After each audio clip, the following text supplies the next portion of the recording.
SNKC YouTube channel එක ඔබ සාදරයෙන් පිළිගන්නවා. මෙන්න අපි ගෙනාවා තවත් වැදගත්ම වීඩියෝ එකක්. මේ වීඩියෝ එක WhatsApp භාවිතා කරන අපේ යාළුවන්ට තමයි මම මේ කියලා දෙන්න යන්නේ. අපේ ජීවිතේට ගොඩාක් වැදගත් වෙන වීඩියෝ එකක් මේක. මේක සරලව අපි හඳුන්වලා දුන්නොත් මේ වීඩියෝ එක ගැන අපේ නෑදෑ හිතවතුන් ආදරණීයයන් යාළුවන් වගේ අය අපි ඉන්නවනේ අපි ඕන කෙනෙකුට අන්න එයාලගේ ඉන්නකොට දැන් හිතන්නකෝ දැන් අපිට මොකක් හරි මම මෙහෙම උදාහරණයක් ගත්තොත් දැන් යාළුවෙක් කියනවා මාව හම්බෙන්න එනවා කියලා එයා මට කෝල් එකක් දෙනවා මම ඉන්නේ ගෙදර හරි ඔෆිස් එකේ හරි එහෙම මොකක් හරි හිතමුකෝ එතකොට යාළුවාට දැන් මාව මග ඇරුණොත් එහෙම යාළුවා තරහ වෙනවා මටත් වෙන හදිස්සි වැඩක් සෙට් වෙනවා එතකොට මට ඒකට යන්න වෙනවා අනිවාර්යෙන් එතකොට ওই දෙකට ගැටලුවක් වුණොත් කොහොමද විසඳගන්නේ කියලා අපේ WhatsApp එකෙන් ඒකට දීලා තියෙන හොඳම මේ පහසුකමක්. ඉතින් ඒක කරගන්න වෙන්නේ මෙහෙමයි. අපි මුලින්ම අපේ යාළුවාගේ WhatsApp account එකට යන්න ඕනේ. ඒකට අපි මෙන්න මෙහෙම අපේ WhatsApp එකට log වෙලා අපේ යාළුවාව search කරගන්න ඕනේ මෙතනින්.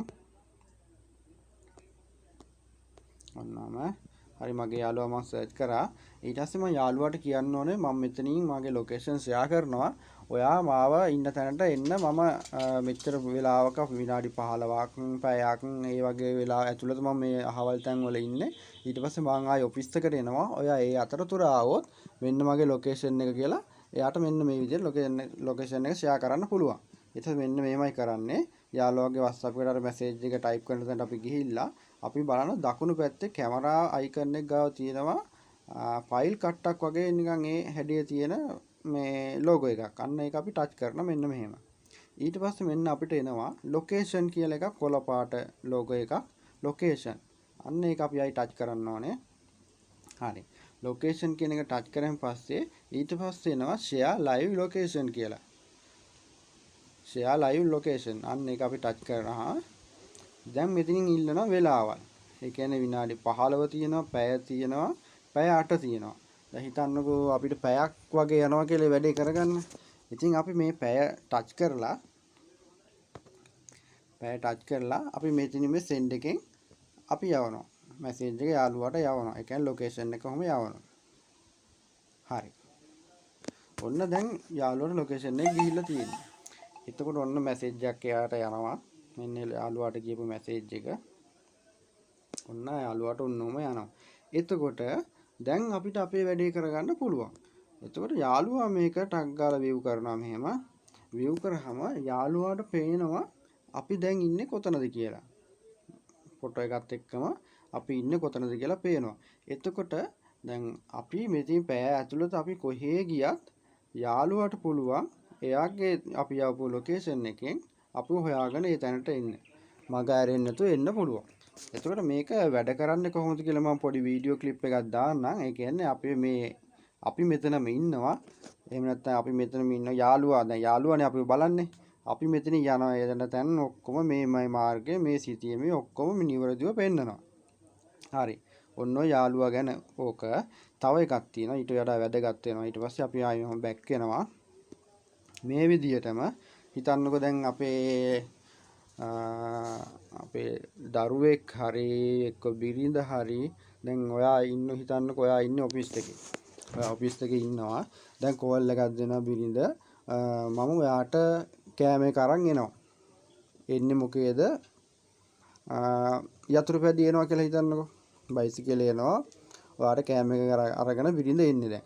එතකොට ඔයාට දැන් මේක එනින් ගමන් ඔයාට දැන් දෙගිඩියක් දෙන වාහන යනවා එනවා දැන් මේක මොකක් හරි කරදරයක් වෙයිද එක්කෝ පෙට්‍රල් නැතුව නතර වෙයිද බයිසිකලේ ස්ටාර්ට් වෙන්නේ නැති වෙයිද ඔය වගේ දේවල් වුණාම රස්තිය අඩු වෙනවනේ.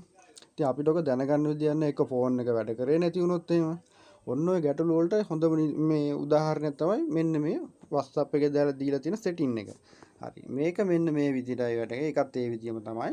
එතකොට අපි කියන්න ඕනේ බිරිඳට හරි දරුවට හරි ඒ එන වෙලාවට ඔයාගේ WhatsApp එකට මෙන්න මේ විදිහට ගිහිල්ලා ඉන්නකෝ මේව කරන්න. බයි බැක් කියලා අපි මගේ account එකට යනවා. ගිහිල්ලා මෙන්න මම තෝරගන්නවා. හරි. බිරිඳට දැන් එන්නේ බිරිඳ එන්නේ. බිරිඳට කියන්න ඕන මෙන්න මේ විදියට. දැන් මේ ඇවිල්ලා බිරිඳගේ ෆෝන් එකෙන් තමයි දැන් මේ කරන්නේ. දැන් මේ බිරිඳ කරන්න කියලා හිතන්න ඕනේ.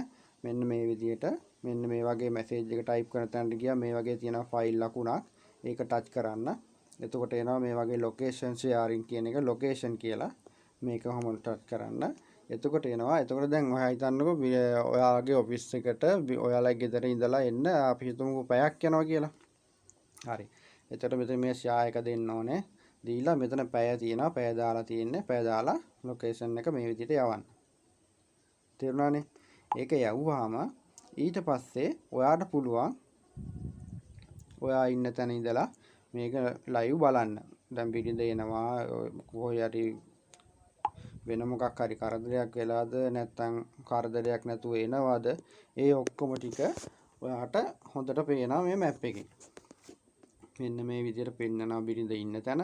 එතකොට ගෙදර ඉඳලා එනකොට මෙන්න මේ වගේ පාර දිගේ එනවා. එතකොට දැන් ඔයා හිතනවා දැන් මේ පාර දිගේ එනකොට දැන් මෙතනින් තමයි මේ මෙතන අතුරු පාරෙන් තමයි හරවන්න ඕනේ. ඔයා හිතන්න බැරි වෙලාවත් මේ පාරේ යනවා කියලා. එතකොට ඒකත් අපිට පෙන්නනවා මෙයා යන්නේ වැරදි පාරක. එක්ක මොකක් හරි කරදරයක් වෙලා හරි මොකක් හරි හේතුවකට එක කෝල් එකක් දෙන්න බැරුව හරි. එතකොට ටක් ගාලා අපිට කෝල් එකක් දීලා කියන්න පුළුවන් මොකද්ද ප්‍රශ්නේ මේ කියලා අපිට ඒක ඒවෙන් දැනගන්න පුළුවන්. ඒකත් ලොකු පහසුකමක්. ඊට පස්සේ මෙන්න මේම ඔයා ගාවට එනකම්ම මේක මේ වගේ මේ ෆොටෝ එක තියෙන්නේ. මේ ෆොටෝ එක මෙහෙම යනවා පෙන්නන. මම ඒක පොඩි වීඩියෝ ක්ලිප් එකක් දානවා. එතකොට ඔයාලට හොඳට තේරුම් ගන්න පුළුවන් වෙයි. ඔන්න ඕක තමයි යාළුවනේ මං කියන අපේ මේ වීඩියෝ එක. මං හිතනවා ඉතින් මේක ඔයාලට ගොඩාක් වැදගත් වෙයි කියලා.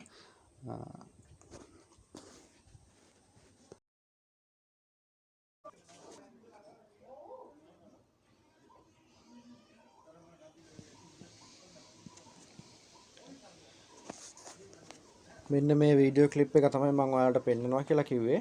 හරි. දැන් බලන්න මේ ලෝගෝ එක දිහා මෙතන පෙන්නන ෆොටෝ එක. ඔන්න ඔය දැන් ෆොටෝ එක දැන් ගෙදරින් එනින් ගමන් කියලා හිතන්න. ඔන්න දැන් මේ ෆොටෝ එක වැඩ කරනවා. ඒ කියන්නේ ඒ තමයි අපි හිතමුකෝ බයිසිකලේ කියලා. ඔය දැන් බයිසිකලේ එන ගමන් ඔය පාරේ ඕන් දැන් බලන්න පාරේ එනවා පේනවා අපිට. හොඳට බලන්න. පේනවනේ. ඔන්න ඔය විදිහට තමයි මම කිව්වේ දැන් බිරිඳ දැන් ඔයාගේ බිරිඳ ඕන් දැන් හිතලා ඔන්න එනවා කිසි කරදරයක් නැතුව ඔයාගේ ඔෆිස් එකට එන පාරේ එනවා.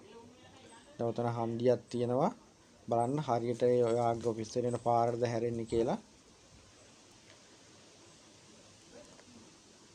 දැන් බයිසිකල නතර කරලා නැහැ. බයිසිකලේ කරදරයක් නැතුව එනවා තමයි ඔය පේන්නේ. බලන්න හන්දියෙන් හරියට හැරෙනවද කියලා. හරිනේ හැරුණානේ. හරි. ඔන්න ඔය විදිහට තමයි මේ සෙටින් එක වැඩ කරන්නේ. එතකොට ඔයාට කිසිම කරදරයක් නැතුව ඔයාගේ හිතටත් හොඳ විශ්වාසයක් තියෙනවා. කිසි ප්‍රශ්නයක් නැතුව ඔයා ළඟට එන විදිය. පේනවා දැන් හොඳටම ඔයා ගාවට එනකම්ම ඔය විදිහට මැප් එකේ පෙන්නනවා. එතකොට පාරත් අපි දන්නවා පාරෙන් වෙන පාරකට යනවද නැත්නම් ඔක නතර වෙලා එකපතන නතර වෙලා තියෙනවා කියන්නේ ඔන්න අපි දන්නවා. එතකොට එක ෆෝන් එක වැටිලා නැත්නම් බයිසිකල් ස්ටාර්ට් වෙන්නේ. ඕන් ඔය වගේ මොකක් හරි ගැටලුවක්. එතකොට අපිට ටක් ගාලා ඒකට ක්‍රියාමාර්ගයක් ගන්න පුළුවන්. හොඳයි. බොහොම ස්තුතියි.